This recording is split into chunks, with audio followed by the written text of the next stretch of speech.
haberle podido abrir.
Buenas noches, estimados participantes. Vamos a continuar con la segunda sesión. Muy bien. Voy a darle pase a la coordinadora, quien va a hacer la publicidad de la institución y tenemos nuestra sesión.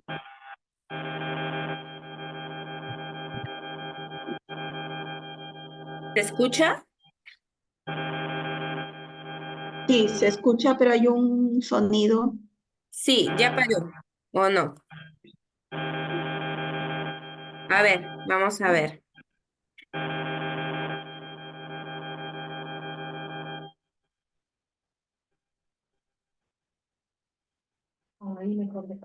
¿Qué tal? Muy buenas noches, queridos estudiantes participantes de esta segunda sesión de lo que es Neurodesarrollo y Estrategias de Intervención para Niños con TEA. Sí, el día de hoy vamos a tener una segunda sesión totalmente gratuita y está quedando grabada también para los que van a tramitar su certificado y sea de ayuda para ellos. ¿Correcto? Luego la información se las voy a seguir indicando más adelante.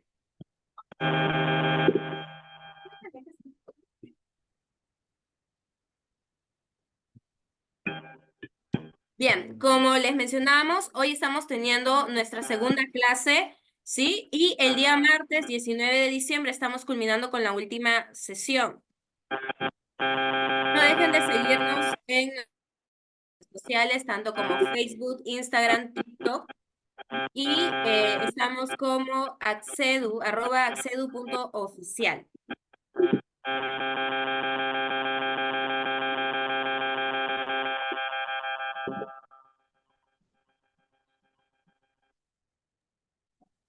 Me van a disculpar, al parecer estoy teniendo dificultad con el micro. Hoy día todo está mal, ¿no, Miss? Creo que hay un micro que está encendido Se de otra persona. interfiere. Sí, Ajá. bueno, más que todo para que podamos empezar ya, igual para que conozcan acerca de lo que viene a ser parte de Accedu, de lo que es Holding 7.5, que nosotros somos el consorcio educativo más grande de Perú, ¿sí? Tenemos 5 años de experiencia impartiendo educación de calidad a profesionales del rubro educativo y psicológico. también a padres de familia que buscan capacitarse y sé que varios el día de hoy están acompañándonos.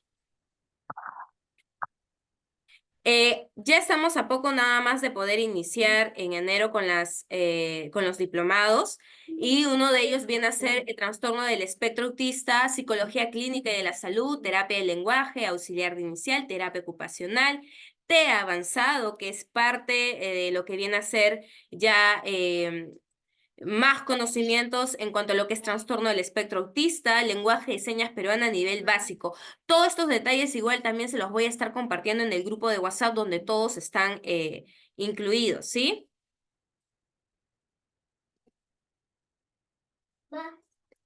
Ahora, les comparto un video de lo que viene a ser parte de nuestro consorcio educativo, ¿sí? Holding 7.5.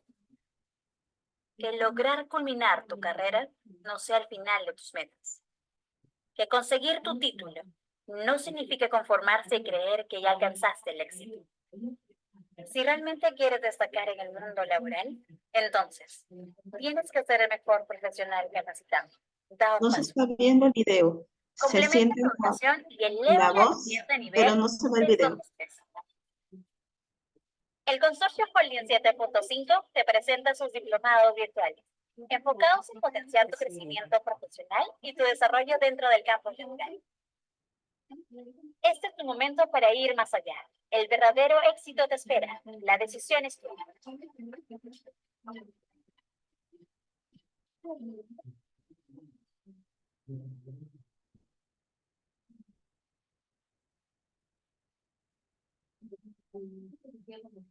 De repente también puede ser, ahorita el video está teniendo algún tipo de interferencia, ¿sí? Estoy utilizando otra laptop también el día de hoy, justamente para poder ayudar, pero estoy teniendo bastante dificultad. Así que 1000 disculpas por ello, ¿sí? Para todos los participantes. Ya somos 61 en sala, veo que están atentos en el chat, se los agradezco. Igual el video lo compartí en su momento también en el grupo, lo voy a volver a compartir luego también eh, para que puedan verlo mejor. Sí, buenas noches, Ismael.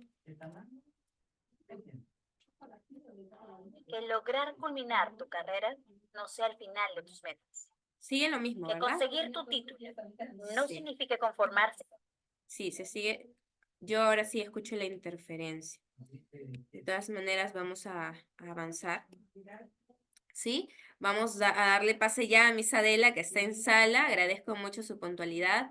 Miss Adela también está ahorita con una dificultad de salud, sin embargo, está cumpliendo una vez más con nosotros por ustedes. Así que bienvenida, Miss Adela, adelante.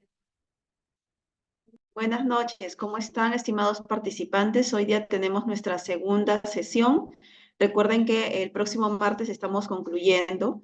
El día de hoy voy a presentar algunas estrategias y me gustaría también que las preguntas de repente vayan direccionadas a las estrategias que voy a ir presentando.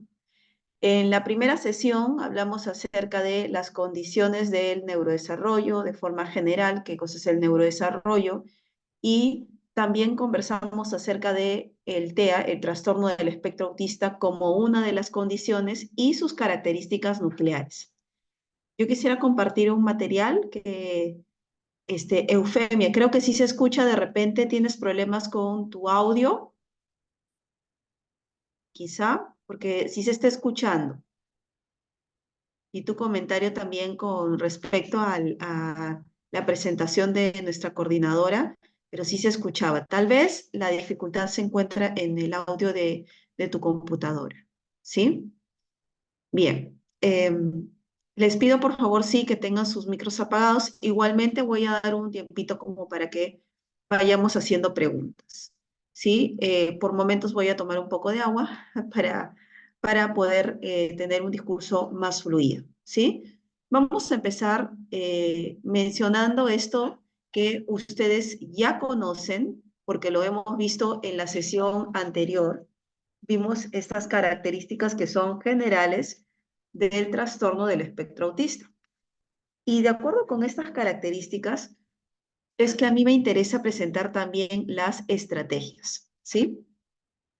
Miren, las estrategias pueden ser de utilidad en el ámbito familiar, en el ámbito educativo y fuera de estos dos ámbitos, de repente, en situaciones cotidianas en las que el niño pueda sacar provecho de ciertas ayudas que las personas adultas vayan proporcionando, ¿sí? Entonces, para poder empezar, ¿no? Ustedes tienen que también recordar un poquito esto que vimos en la sesión anterior, que son los aspectos nucleares que caracterizan a una persona TEA. Y habíamos señalado que no todos estos aspectos se van a presentar de igual forma en las personas TEA. Por ejemplo, hay niños, hay adolescentes, adultos que son mucho más sociables siendo TEA. Hay otros que tendrán una mayor dificultad en ello. También habíamos señalado que hay chicos que tienen dificultades en la comunicación, o sea, tienen un retraso en el habla o presentan un retraso en el habla. Algunos de repente incluso no llegan a hablar, pero sí pueden comunicarse de otra forma. Y también teníamos dentro del espectro aquellas personas que pueden comunicarse y lo hacen bastante bien, o sea, tienen un lenguaje bastante fluido. De hecho, vamos a ver que en algunos casos las personas TEA pueden ser incluso eh, mm, personas que buscan términos muy rebuscados, ¿no? Y que se expresan con muchísima claridad. Pero la dificultad más bien está relacionada a cómo es que pueden seguir una conversación, el cómo pueden de repente iniciar una interacción comunicativa con otra persona. Les cuesta mucho. El que de repente no va a comprender estos giros que suele tomar una conversación en donde de repente hay palabras que quieren decir algo completamente diferente, lo contrario. Eh, en otras ocasiones se puede utilizar de repente la ironía, etcétera. Entonces son estos aspectos, ¿no? Que tienen que ver con el comprender aquello que se está expresando de forma no literal, pero que está en la conversación, que también tenemos que ir viendo como parte de la intervención. O sea, las estrategias, quiero que entiendan eso, las estrategias no surgen de la nada. No es que nosotros tenemos así como un mago, un sombrero del cual vamos sacando estrategias, no. Las estrategias surgen a partir de la necesidad de cada caso. Y yo tengo primero que saber cuál es el caso, conocer en detalle las características de esa persona TEA y a partir de eso, pues ir trabajando con el niño, con ese adolescente, con ese adulto, utilizando la estrategia que más convenga. Hay un micro que se ha encendido, ¿sí? Les pido por favor que lo apaguen porque se escucha, está interfiriendo, ¿sí? Voy a ver si lo puedo silenciar de aquí. A ver,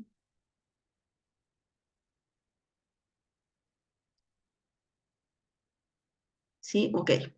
Bien, entonces les pido por favor que tengan sus micros apagados.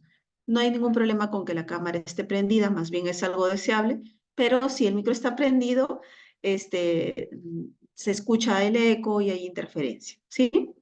Bien, entonces, primero vamos a empezar, y bueno, y este último punto que tiene que ver con la inflexibilidad, ¿no? La inflexibilidad cognitiva o inflexibilidad mental, que justamente hace que las conductas de las personas TEA suelan ser ritualizadas, repetitivas, ¿no? Y que a veces diera la impresión que no se aburren, ¿no? De hacer lo mismo siempre.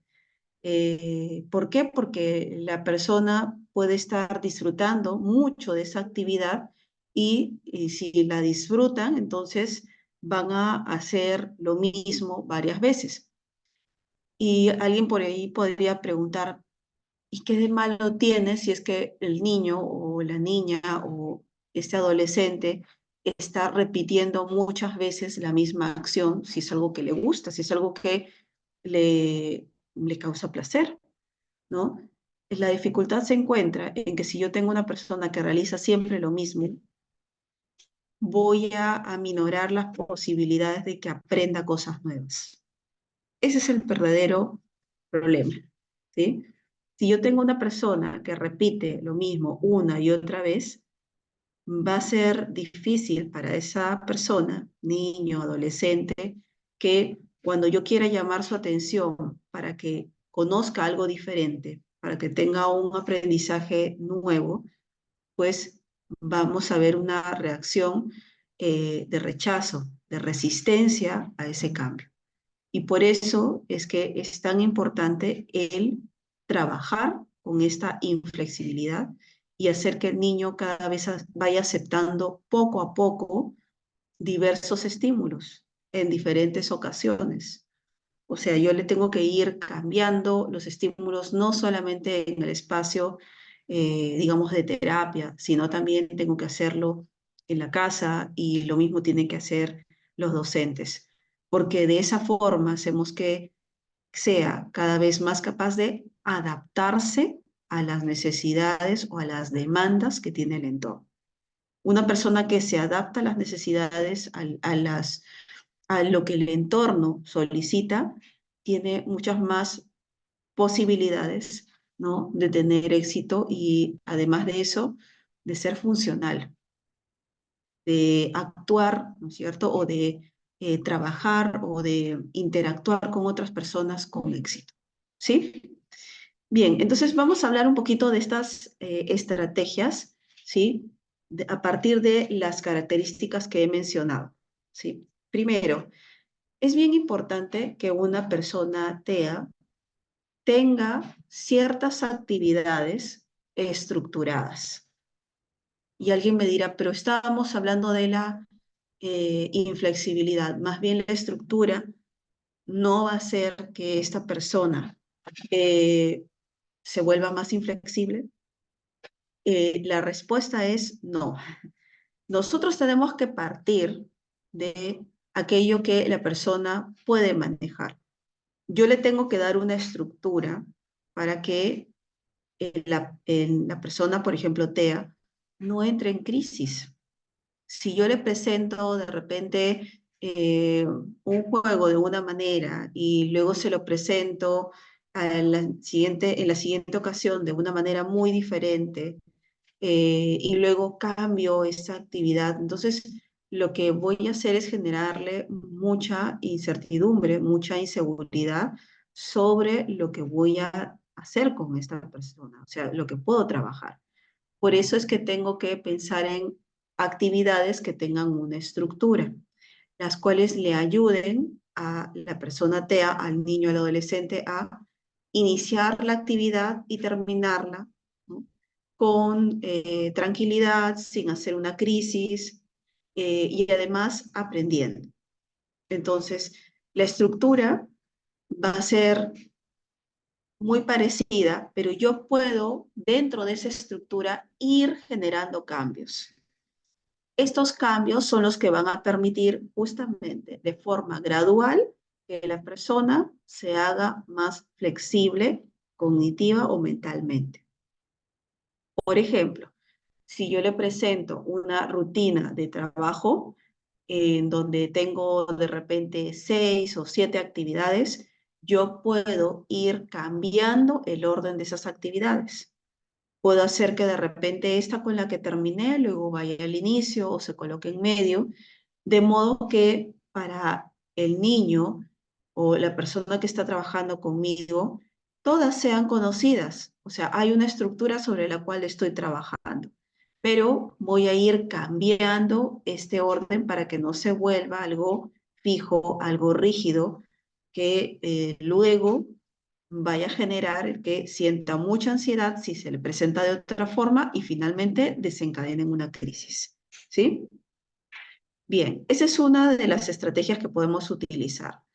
Otra de las estrategias tiene que ver con el uso de reforzamientos. Cuando yo veo que hay una conducta que es adaptativa, que es adecuada para la situación, que es funcional, entonces, ¿qué cosa es lo que tengo que hacer? Tengo que hacerle sentir a esta persona con la que estoy trabajando, a esta persona TEA con la que estoy realizando la actividad, que eso que está haciendo está bien. ¿Y cómo le hago sentir que eso que está haciendo está bien? Pues puede ser utilizando un pequeño premio que no tenga un valor en dinero, ¿no es cierto? Que no sea algo muy costoso. O también puede ser un reforzador que no sea tangible, ¿sí? Es decir, un reforzador social. Puede ser una felicitación, de repente aplausos, decirle estamos muy bien, una sonrisa, ¿sí?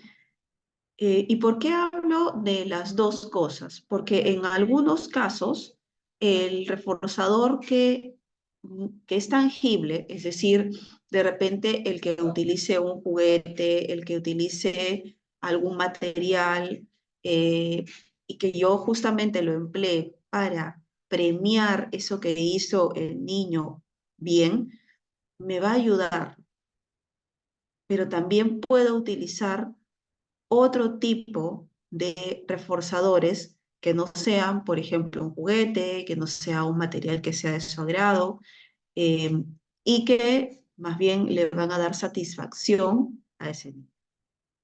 Algo que yo siempre comento es que, por ejemplo, tengo a pequeñitos a los que les gustan ciertos materiales para trabajar, ¿no? Por ejemplo, a uno le gusta mucho trabajar con plastilinas. La plastilina será este reforzador tangible, es tangible porque lo toco, porque tiene una presencia física que le va a gustar y que solamente se lo voy a presentar cuando ha terminado todas las actividades previas. Podría ser un video, podría ser una canción, va a depender mucho del niño. Por eso les decía, yo les estoy dando estrategias generales, pero ustedes van a tener que adecuarlas de acuerdo a las características singulares de cada uno de los niños o de las personas con las que estén trabajando, ¿sí? Y el reforzador positivo también va a cambiar si es que se trata de un adolescente. En el caso de un adolescente, más nos van a funcionar, más que los tangibles, estos que son de tipo social, ¿no? Una felicitación de repente, el decirle palabras que lo motiven para seguir o la motiven para seguir actuando de la forma que lo está haciendo, ¿sí? Bien, esa es otra estrategia. Ahora, recordemos que dado que esta característica de la inflexibilidad siempre está presente, es importante que si yo voy a hacer algo distinto, voy a hacer algo diferente, que le avise al niño o a este adolescente que las cosas se van a hacer de manera diferente. A esto se le conoce como anticipación, ¿sí? La anticipación nos va a ayudar muchísimo porque de repente puedo tener a un niño que pues cada vez que lo acerco, este es un caso que recuerdo ahorita, de una pequeñita que tenía que ir a un centro hospitalario, ¿sí? Tenía que ir a un centro hospitalario y cada vez que la mamá la llevaba, llegaban a la puerta, la niña comenzaba a gritar, ¿no es cierto? Que no quería ir, no quería entrar, ¿no? Hacía una rabieta y ya no ingresaba. ¿Y esto a qué se debe? A que la situación era muy nueva, no se le había comunicado, simplemente le generaba esto mucha ansiedad y hacía una crisis, ¿no? Recordemos que la ansiedad era producto de esta inflexibilidad, ella estaba acostumbrada a las cosas que tenía en casa. Entonces, llevarla a un sitio diferente y además sin haberle avisado a esta pequeña, pues desencadenaba en toda esta situación de crisis. Entonces, para que eso no ocurra, yo tengo que avisarle al niño, a la niña, al adolescente, lo que va a seguir. Le tengo que ir señalando que de repente lo que nos toca es ir al hospital, que después del hospital, por ejemplo, vamos a ir a comprar algo, o que después de ir al hospital vamos a ir a la casa de los abuelitos. Entonces, ya indicándole qué cosa es lo que va a seguir, ¿no? En actividades, eso le genera al niño mayor tranquilidad, o sea, no se siente tan ansioso, porque además, si en algún momento se olvida, le hacemos recuerdo. Acuérdate que dijimos que íbamos a ir a la casa del abuelito. Acuérdate que dijimos que íbamos a ir al hospital. Acuérdate que hoy día nos tocaba cita con el médico, ¿no?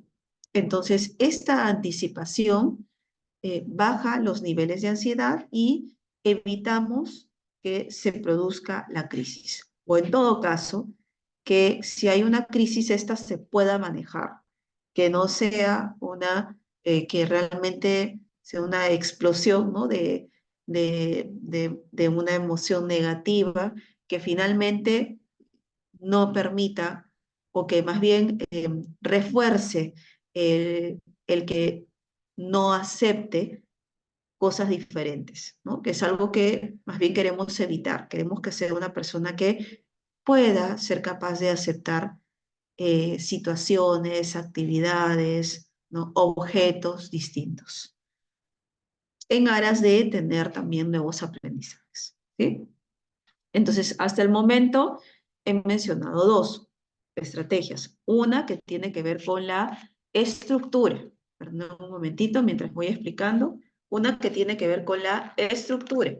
Y la otra que tiene que ver con el reforzar positivamente las acciones, los comportamientos, las conductas consideramos que son apropiadas, eh, que son funcionales para el niño. Bien. Una cuarta estrategia, porque hemos hablado de la estructura, del reforzamiento, también de la anticipación. Otra estrategia que también nos va a ayudar mucho es el que si yo sé que el niño tiene ciertas situaciones de crisis, las vaya diferenciando de los momentos en donde está demandándome algo y que ya no es una crisis, sino que es una pataleta o una rabieta. Se suele confundir, ¿ya? La crisis es producto de una gran ansiedad que está experimentando la persona y que al no saber cómo manejarla, puede manifestarse en llanto, ¿no es cierto? En huida, en de repente el hacer como si estuviera en Solamente una F4, huevón. rabieta. Vamos a apagar los micros, por favor. ¿Sí? Vamos a apagar los micros. Ya está. Bien. Ok. Eh, entonces tenemos, ¿no? Estas situaciones, como les decía, que son más bien de crisis. Pero también vamos a tener situaciones en las que el niño de repente quiere algo, ¿verdad? Y le hemos dicho que en ese momento no, que tiene que esperar, y el niño insiste, ¿verdad? E insiste, y si no se le da, pues para lograrlo, para lograr eso que está buscando, hace una rabieta, se tira al suelo, comienza a gritar, hasta que los papás o la familia, para que no continúe haciendo lo mismo, pues ceden y le dan lo que quiere, ¿no? De repente quería un juguete y entonces como no se le dio en ese momento, se tira al suelo, grita, pide, ¿no? Fuerte este muñeco, este juguete, y la familia finalmente termina cediendo y entregándose. Ya, esa es una situación no de crisis, sino esa es una pataleta, es una rabieta, es un rabieta porque muestra rabia, ¿no? Pero es una pataleta o un berrinche, ¿no? Un berrinche infantil, como solemos decir. Entonces allí, cuando se presentan estas situaciones, necesitamos identificar qué motivó esta, esta rabieta, esta pataleta, esta, este berrinche, ¿sí? Pero ustedes me dirán, y en la situación que has descrito, Adela, era claro que se trataba del juguete que no se le había entregado. Bueno, es que yo les estoy colocando ese ejemplo, pero ustedes tienen que imaginar otras circunstancias en las cuales el niño, de repente, sin que haya algo aparentemente de por medio, comienzan a actuar así. Entonces tenemos que ir dándonos cuenta qué ocasiona esa situación de pataleta, de rabieta.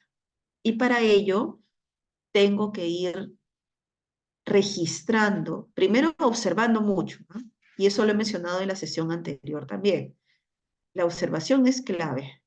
Si yo no observo al niño con el que estoy trabajando, si yo no observo en detalle a mi hijo, a mi hija, a mi sobrino, a mi sobrina con el cual estoy trabajando o quiero apoyar, entonces no voy a tener suficiente información. Tengo que mirar muy bien, ¿no? ¿Qué pasó? ¿Qué estuvo alrededor de esa situación? ¿Qué pasó un poquito antes? ¿Qué ocurre después? Y después de que observo mucho, tengo que tomar nota de eso que estoy viendo. O sea, el registro en este tipo de situaciones se hace vital, o sea, es relevante, muy relevante. Yo no voy a poder trabajar si es que no llevo un registro. ¿Y por qué se preguntarán, tengo que llevar el registro? Porque a partir del registro yo voy identificando qué cosa es lo que pasó antes de la rabieta, del berrinche, de la pataleta, o qué pasó después. Y a partir de eso puedo también hacer hipótesis de trabajo.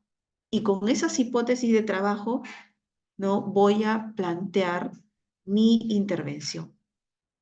Entonces, importante tomar nota, ¿no? Registrar qué pasa antes y qué pasa después de la acción. De la acción, en este caso, del berrinche, de la pataleta, de la rabieta. Recordemos siempre que es diferente lo que estamos mencionando de la crisis. La crisis puede ser producto de un estímulo que el niño no está pudiendo eh, procesar adecuadamente, ¿no?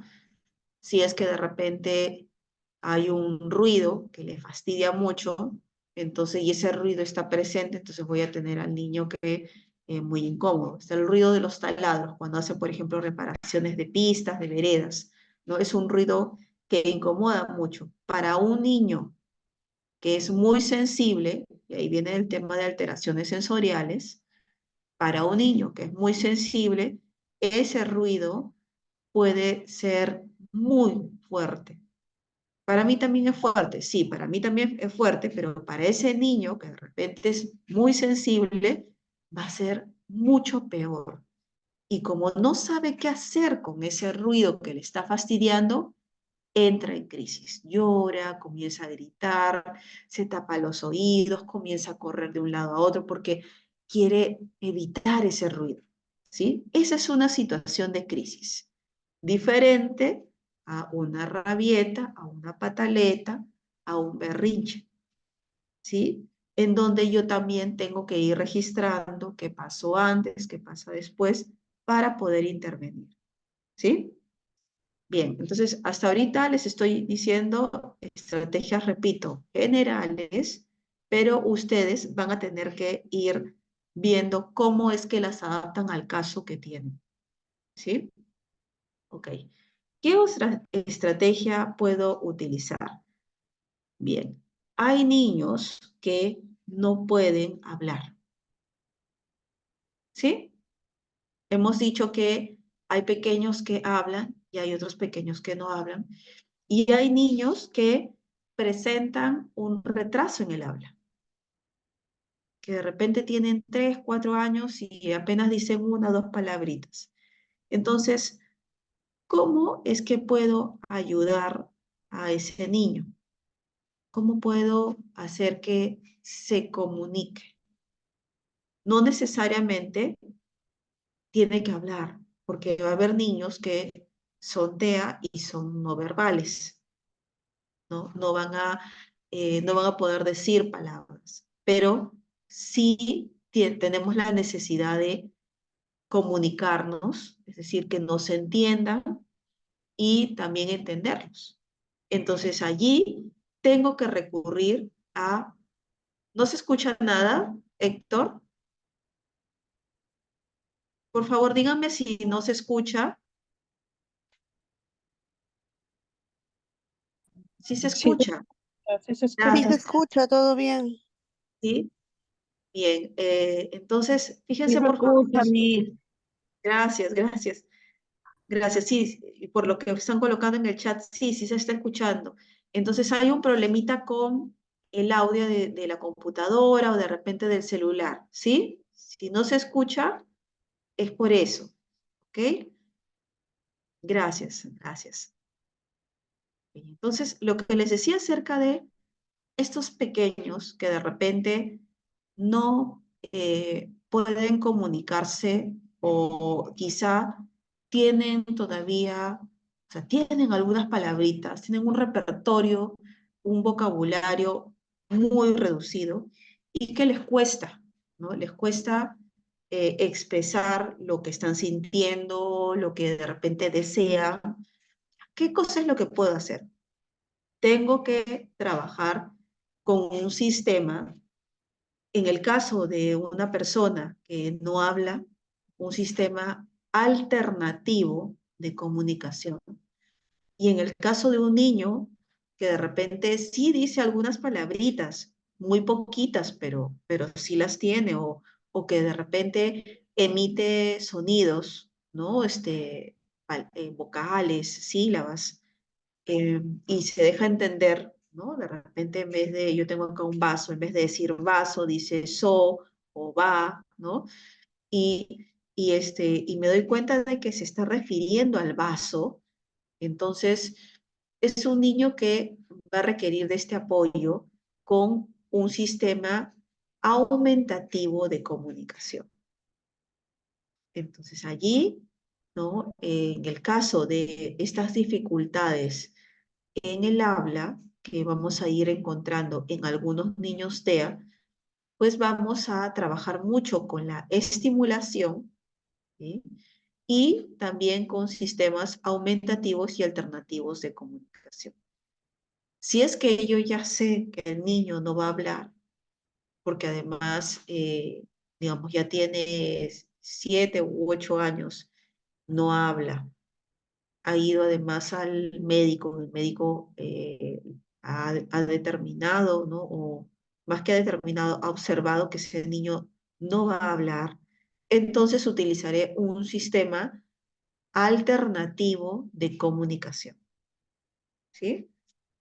Puedo utilizar de repente imágenes, apoyos visuales, pero también puedo utilizar gestos, ¿sí? Va a depender mucho de cada caso. Hay personas que con gestos se manejan bastante bien y los gestos van a ir apoyando este lenguaje todavía incipiente, ¿no? Este vocabulario reducido. Van a ir ayudando a esta persona que se pueda expresar mejor, ¿ok? Y en otras ocasiones, pues vamos a utilizar el sistema alternativo porque este niño, esta persona no se puede comunicar mediante habla, pero sí puede hacerlo de otra forma. Entonces, en ese caso, voy a utilizar este sistema alternativo de comunicación. ¿Sí? Bien. Quiero ver qué preguntita hay aquí.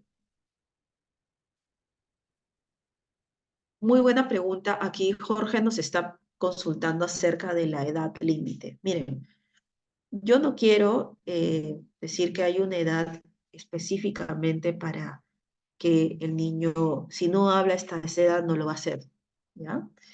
Pero lo que dicen los estudios es que es mejor trabajar con un niño cuando es pequeñito, muy pequeñito, que cuando el niño ya es más grande. O sea, hasta los 5 años podemos tener un mejor pronóstico. Y esto tiene una razón de ser, ¿ya? Después de a los 6, hasta los 6 añitos, más o menos, después de esa edad, ya el aprendizaje, en el caso de la adquisición del lenguaje, se va a hacer algo más lento, ¿ya? Esto no significa de que no va a hablar, quiere decir que tiene menos posibilidades de hacerlo. Por eso es importante trabajar con el niño desde pequeño. Hay algo que yo les quiero comentar porque trabajamos con una niñita, trabajo con un par de compañeras y una pequeñita que ha estado con nosotros desde que era muy chiquita, ¿no? Es una niña que todavía ella está en este proceso de adquisición del lenguaje. Va a cumplir 4 años el año próximo. Pero es una niña que comprende. ¿Me dejo entender? O sea, recuerden que cuando hablamos de lenguaje, no solamente estamos pensando en que hable, sino que también entienda lo que se le está diciendo. Es una niña que comprende muy bien y se hace entender ella porque está reconociendo el mensaje que le transmitimos. Se ríe, señala cosas, eh, dice algunas sílabas, ¿no? Entonces es una pequeña que, aunque todavía no hable, y yo digo aunque todavía no hable porque he visto varios casos de niños que son estimulados desde pequeñitos, y no hablan, no hablan, llegan a los 4 años, casi 5, y comienzan a hablar, ¿no? Pero es que hubo un trabajo previo. Ese trabajo previo tuvo que ver con el desarrollar las habilidades del niño para que pueda entender, porque uno antes de hablar comprende, entiende lo que le están diciendo y luego ya habla, ¿sí? La intención comunicativa es posterior, cuando yo ya comprendo, tengo cierto bagaje y luego ya puedo tener eh, esta, este objetivo de transmitir un mensaje, ¿no? La intención comunicativa puede ser de repente que yo solicite agua, ¿no? Entonces ahí puedo ya decir la palabra agua, que significa dame agua, ¿sí? O tengo sed. Bien, acá vamos a ver también otro comentario. Aquí dice, ¿no? Respecto a los reforzamientos, ¿cuál es el límite que se debe establecer como psicólogos? Por ejemplo, si el niño genera una dependencia hacia los premios o los reforzamientos no tangibles, ¿qué se puede hacer en estos casos? Es que en realidad los reforzamientos no tangibles deberían ser los que prevalezcan sobre los tangibles. Y gradualmente, con la edad también, porque cuando son pequeños, buscan ese reforzamiento, ¿no? Cuando ya son un poco más grandes y ahí se puede trabajar la reflexión con ellos y podemos ver de repente el motivarlos de una forma ya no extrínseca, sino intrínsecamente, vamos, ¿no? Cambiando esta forma de trabajar. Pero eso lo tenemos que hacer con un niño un poquito más grande. A veces yo escucho a personas, a profesionales, que dicen, no, sí, que el niño tiene que tener una motivación de por sí. O sea, que todas las personas tenemos una motivación eh, sin necesidad de algo externo. Siempre hay algo que nos gusta mucho, que nos motiva a hacer alguna actividad, alguna tarea, sin la necesidad de un premio, simplemente porque nos sentimos bien con esa actividad. Pero en los casos de niños pequeños, yo necesito tener algún tipo de herramienta que me ayude a trabajar con aquellas cosas que no gustan tanto. Entonces, para eso utilizo el reforzamiento. En la medida en que el niño va creciendo, ya también voy incorporando eh, otro tipo de trabajo con el niño, ¿no? Un trabajo más de reflexión, de ir meditando acerca de las consecuencias que puede tener una determinada tarea, una determinada actividad, pero no pretendamos, y eso es algo que yo realmente lo digo porque lo siento así, no pretendamos hacer de los niños pequeños adultos, ¿no? Cuando yo escucho cuando dicen, sí, es que no quiero darle ningún refuerzo, no, es un niño pequeño, el niño pequeño funciona, trabaja así, porque todavía su conducta, su desarrollo cognitivo, ¿sí? Y la forma como actúa, eh, tiene que ver con ciertas características, o sea, tiene ciertas características. En la medida en que ya ese pensamiento ya no es tan egocéntrico, ya no es tan preformal, ¿no? Vamos avanzando hacia las operaciones concretas, etcétera. Entonces, cuando ya vamos avanzando en edad, también hay un desarrollo, una evolución cognitiva, yo puedo ir cambiando la forma de trabajar con los refuerzos. Ahora sí, en nuestra vida cotidiana nosotros utilizamos o nos movemos, nos desempeñamos por reforzadores, ¿no? Ustedes, por ejemplo, ustedes y yo trabajamos porque después del trabajo hay, ¿no es cierto?, una recompensa, que es el pago de repente de una remuneración. Ya, eso de allí es un reforzador, es un reforzador. O sea, a lo que quiero llegar es, en nuestra vida común y corriente, tenemos a nuestro paso un montón de reforzadores, un montón. Entonces, decir que es malo para un niño, para un adolescente, no. En la vida de repente no lo va a encontrar de la forma, digamos, tipo laboratorio, que lo hacemos en las terapias, ¿no? Pero lo va a encontrar de otra forma. Lo importante es transitar de estas formas que ya conocemos, que son mucho más sencillas, a otras más sofisticadas, más complejas, de acuerdo al desarrollo que vayamos observando también en la persona con la que estamos trabajando. ¿Sí? Eso, eso creo que es importante. A ver, dice aquí, dice, ¿qué pasa si el niño emite vocales, no letras del abecedario, ¿no?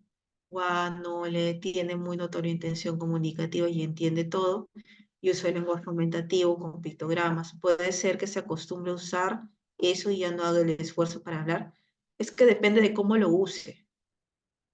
Si es que yo dejo que solamente me muestre, yo ya sé que tiene hay ciertos sonidos que puede emitir, hay ciertas sílabas, y lo dejo solamente con los pictogramas y no trabajo con otro tipo de actividades que permitan que el niño articule, definitivamente lo voy a acostumbrar solamente a las imágenes. O sea, la imagen me ayuda porque permite clarificar el sentido de lo que yo le estoy pidiendo o de lo que yo le voy a presentar.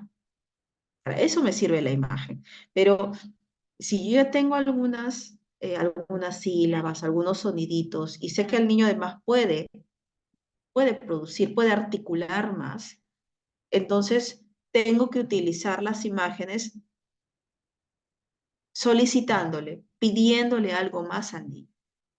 Yo no le doy el objeto si es que no intenta decir la palabra, ¿no? Un pequeñito, por ejemplo, la mamá, ese enano tiene 3 años, ¿no? La mamá me decía, él es un niño no TEA, sino él es TDAH, ¿ya? Y la mamá me decía, no, él se aburre y ya no me quiere hablar, no quiere hablar nada. Entonces yo le llevaba unos juguetes que yo sé que le gustan mucho, y se los ponía, ¿no? Cerca. Entonces él quería coger y lo forzaba a que me diga, forzaba entre comillas, ¿ya? No es que digamos, lo maltratara, sino que cada vez que él quería alguno de esos objetos que yo tenía cerca, estos juguetes que le gustaban mucho, ¿no? Él tenía que hacer el intento por decirme qué cosa era lo que quería, ¿no? Y entonces me iba soltando sílabas. Y luego comenzamos a trabajar con la repetición de las sílabas y ya con dos sílabas. Entonces, realmente el niño mejoró mucho, ¿no? Porque ya podía decir palabras de dos sílabas. Claro, con repetición, ¿no? Por ejemplo, pato, pa, to, pato, y al final lo hacía, ¿no? Y así, varias palabritas, pero de dos sílabas. Aún, o sea, les digo, este cambio, ¿no? De no tener prácticamente, o sea, ni siquiera decía las vocales, ni siquiera decía las vocales, o sea, para que vean cómo es que poco a poco se puede ir estimulando al pequeño. En el caso de un niño TEA, puede ser que se presente una mayor dificultad si es que yo noto que es un niño que, por ejemplo, tiene poco contacto visual, que es un niño que de repente presenta muchas estereotipias, ¿sí? Entonces ahí tengo que ir viendo también cómo voy trabajando con este pequeño, ¿no? Cómo voy viendo el llegar a ese objetivo, a esa meta que estoy trazando. Aquí nos coloca también un participante. Mi hijo tiene 3 años y al parecer tiene TEA, pero sí capta rápido las cosas. Perfecto. Entonces es un niño que está comprendiendo, aprovecha que él comprende y utilízalo como herramienta. Si todavía no habla a los 3 años, utilízalo como herramienta para que poco a poco pueda desenvolverse mejor y que ya después vaya haciendo cositas como, por ejemplo, no llevarte hasta el sitio, ¿no? Sino más bien que te señale lo que quiere si no habla. ¿No? Que si quiere el celular, que te señale el celular, que si quiere la hoja de papel, que te señale la hoja de papel, que si quiere el juguete, te lo señale, o agua, etcétera, ¿no? Bien. Acá también nos dicen, mi hijo mucho repite lo que hablo y también quiere que yo lo repita lo que él dice. ¿Cómo hago para que responda lo que uno le pregunta? A ver, allí, estimada participante, podríamos tener el caso de Colalia. Y la ecolalia tiene una forma de intervención. Antes se trabajaba de una manera. Actualmente, los estudios acerca de ecolalia, sobre todo, y esto también lo explico en una de las sesiones ampliamente, pero sí les dejo como información general para que ustedes quizá busquen. Actualmente tenemos a una investigadora de lenguaje en niños TEA y en general en personas que presentan ecolalia. Y ella propone una manera de intervención, ¿sí? Ella dice que se trata de una forma más de procesamiento del lenguaje, solamente que nosotros estamos acostumbrados a la forma de procesar el lenguaje que va de ciertos sonidos a unidades más complejas, ¿no? O sea, primero aprendo las vocales, aprendo las consonantes, luego voy formando palabras, luego ya frases, después enunciados, ¿no? Y luego ya me puedo comunicar, ya tengo la gramática completa. Pero ella lo que señala es que esa es una manera de procesar este lenguaje, ¿no? Es una forma de desarrollar lenguaje, pero no es la única. Y ella en esta propuesta dice que la ecolalia tiene su camino de trabajo, ¿no? Tiene su forma de trabajo. Entonces, ¿qué cosa es la ecolalia para esta investigadora? Se lo suelto así y en otra oportunidad conversaremos más. Para ella, la ecolalia no es otra cosa que la forma en la que el niño va encontrando el significado para luego generar una gramática propia, que no es la gramática que usualmente conocemos, no, es una gramática que el niño va generando de a poquitos. Por eso ella habla acerca de una gramática autogenerada. ¿Sí? Los dejo con esto para que de repente si les interesa vayan buscando igualmente en las clases, ¿no? Del curso de especialización, sí lo vamos a ver con más detalle, ¿ya? Aquí nos pone también una participante. A nivel ocupacional, ¿cómo debo reforzar en el habla? A ver, es que allí, si es ocupacional, si es ocupacional, más bien yo creo que lo que tú quieres preguntar es, ¿no? Si es que mi ámbito de trabajo es el ocupacional, ¿cómo puedo aprovechar este ámbito es lo ocupacional que tiene que ver con que la persona realice actividades de la vida diaria, cotidiana, de forma más independiente, más autónoma? ¿Cómo puedo aprovechar estas diferentes situaciones para estimular el lenguaje? En todo caso, ¿no? Para que este niño comience a hablar más. Pues tú puedes buscar diferentes maneras, ¿no? Desde el ir conociendo qué cosa es lo que tiene de repente que manipular, que tiene que tocar, que tiene que de repente guardar o acomodar, ¿no? Les cuento un casito.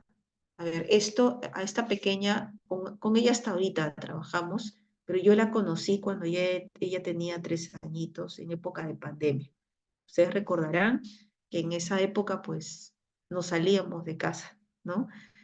Y la mamá se pone en contacto, comienzo a trabajar con ella en su casita, y me acuerdo mucho que ella no hacía cosas, o sea, era muy ecolálica.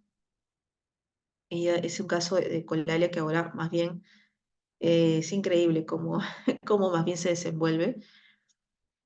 Y muy ecolálica y no hacía cositas porque le facilitaba mucho en casa, ¿no? Que si ella quería, por ejemplo, comer algo, si ella quería un juguete y era muy berrinchuda, ¿no? Era mucho de rabietas, de pataletas.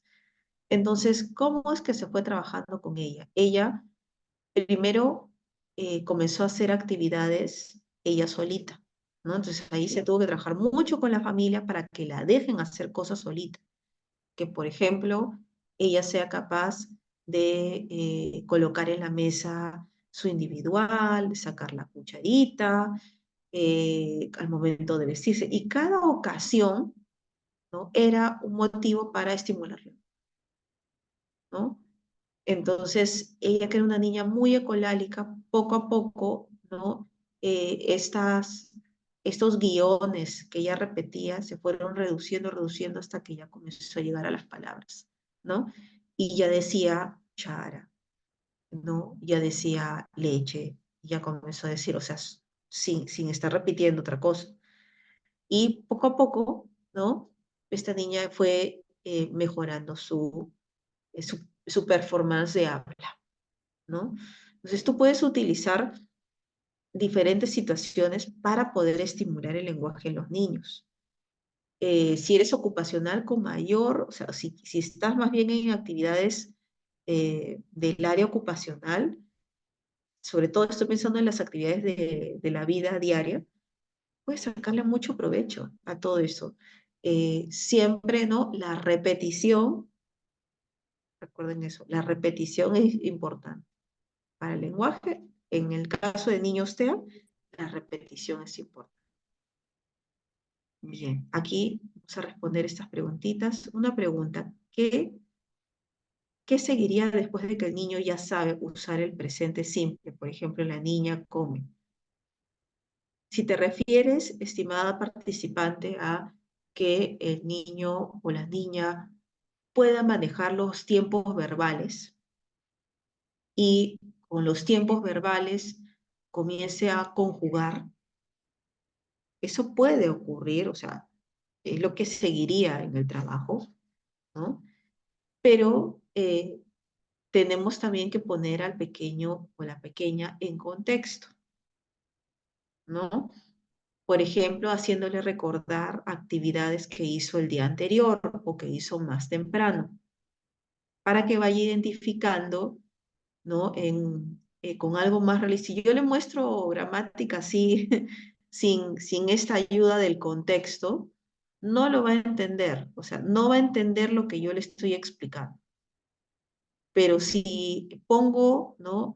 Eh, digamos, en este aprendizaje de no solamente los tiempos verbales, sino también las conjugaciones, ¿no? Las personas, eh, en contexto, con situaciones bien claras, el niño va identificando y poco a poco su conocimiento, su competencia, mejor dicho, gramatical, va a ir mejorando también, ¿sí? Pero eso toma su tiempo, o sea, eh, cuando un niño presenta un retraso para hablar, también, ¿no? A ver, digamos, este ser competente gramaticalmente también se va a demorar un poquito más, ¿ya? Lo cual no significa de que no lo logre. Pero yo, estimada participante, no me desesperaría, más bien trataría de colocarlo en situaciones que permitan, eh, pretexto de ellas, utilizar los tiempos verbales, pero lo haría poco a poco, ¿sí? Aquí nos coloca también otra participante. Mi nieto tiene 5 años y no habla. Estimada participante, si es que tiene ya 5 años y no habla, hay que hacerle una evaluación de lenguaje para identificar si efectivamente no va a hablar o si de repente puede emitir algunos sonidos a los cuales le podemos sacar provecho y hacer que con estimulación pueda construir palabras, ¿no? O algunas frases. Eh, y bueno, de todas formas, va a requerir en cualquiera de los dos casos un sistema aumentativo y alternativo de comunicación. ¿Sí? Bien. Y la última preguntita que acá hicieron.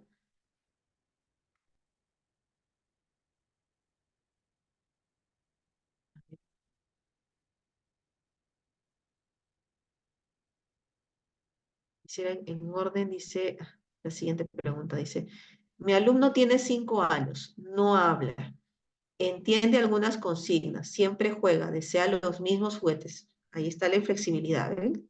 Quiere lo mismo, lo mismo de armar. Si le cambio por otro, hace berrinche. Si le hablo con firmeza, me entiende. Ok. Primero, tengo a un niño que está fijando en un solo juguete, ¿no? O en ciertos juguetes. Esos juguetes los voy a retirar un tiempo de su campo de acción. ¿No es muy drástico? No, no es muy drástico. Lo que voy a hacer es permitirle más bien que juegue con otras cosas. Y más bien voy a estimularlo para que de repente sienta curiosidad por trabajar con otros juguetes. Y luego voy cambiando, de modo que en algún momento puede jugar con eso y puede jugar con estos de armar que le gustan mucho. Entonces voy cambiando. ¿Y por qué o sea, por qué recomiendo que se haga esto? Para que el niño vaya poco a poco acostumbrándose a que en algún momento pues podrá tener el Lego que le gusta para armar y en otro momento no va a tener el Lego, pero puede jugar con un carrito, ¿no? O con otro tipo de material, ¿sí? Bien, me quedé con otras estrategias, ya las voy a explicar el día martes de la próxima semana. Les agradezco infinitamente su presencia el día de hoy y espero que nos podamos encontrar nuevamente el martes, que vamos a tener una última sesión introductoria, ¿no? De este curso de especialización en el trastorno del espectro autista, ¿sí? Y bueno, ahora nos toca ver a nuestra coordinadora. Por ahí seguramente ya nos va a dar las palabritas finales. ¿Sí? Bien, entonces, el día martes espero nuevamente encontrarme con ustedes y espero también que esta sesión haya sido de su agrado y sobre todo de provecho. Yo sé que hay algunas cosas que seguramente ustedes las manejan, que ya las hacen. Algunas otras personas me dirán, sí, yo lo hago, no sabía por qué, pero mi intuición, ¿no? Como mamá, como docente, ya. Entonces, la idea es clarificar también un poquito, ¿no? Tienen un motivo, tienen una razón de ser, ¿sí? Por eso siempre me gusta regresar a lo que conocemos como características, ¿no? Veamos la teoría para saber cómo aplicamos todo esto en nuestra intervención, ¿sí? Bueno, gracias y espero que tengan un bonito fin de semana. Disfrútenlo y cuídense mucho porque así como yo, hay otras personas que también se están resfriando y luego tienen dificultades para hablar, ¿sí? Un enorme abrazo y nos estamos viendo el martes de la próxima semana. Nos vemos.